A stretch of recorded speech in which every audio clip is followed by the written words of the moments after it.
பார்த்துக்கு பையா, பாத்ரூம் ஓட்டணும், கிச்சன் ஓட்டணும், மொட்டை மாடி ஓட்டணும், பெட்ரூம் ஓட்டணும். மொத்தம் 1300 ஸ்கொயர் ஃபீட் வருது.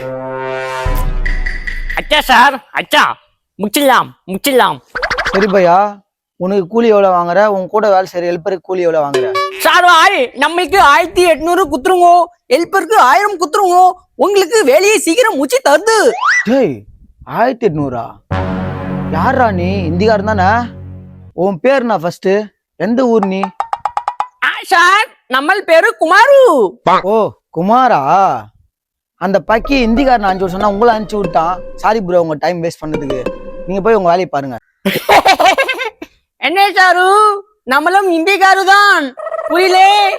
நம்ம பேரு குமாரு, நம்ம சொந்த ஊரு பிகாரு. டேய், என்னடா இந்திக்காரன் சொல்ற? எங்க ஆளுங்க கேக்குற சம்பளத்தை அப்படியே கேக்குற நீயும்? ஆமா சார், எல்லா ரேட்டும் ஏறி போச்சு. ரேட் ஏறிச்சா? தோகுரா பக்கத்துல பில்டிங்கு. ஒரு வருஷம் மட்டும் தானே வந்து வேலை செஞ்சுட்டு போனீங்க 500 ரூபாய்க்கு. அதுங்காட்டி 3 மடங்கு ஏத்தி கேக்குறீங்க சம்பளத்தை. பக்கத்து பில்டிங் வேலை செய்யும் போது தமிழ் ஆத்மியும் பாதி இருந்துச்சு, இந்தி ஆத்மியும் பாதி இருந்துச்சு.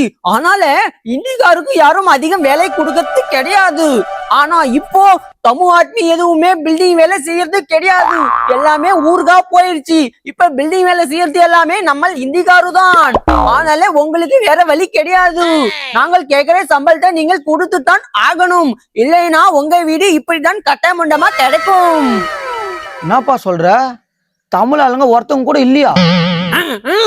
ஆமா சார், ஆமா, யாருமே இல்ல. சரிப்பா, அப்ப ரைட்டு, 2000 கூட ஆகட்டும். நீ எனக்கு வேலையை முடிச்சு கொடுத்துட்டு போ. அதத்தான் எதிர்பார்த்துச்சு. சரி, ஓகே. பக்கத்து பில்டிங்ல நம்ம சமாளிச்சாங்க. எத்தனை வந்து நாளைக்கே உங்களுக்கு வேலையை ஆரம்பிக்குது.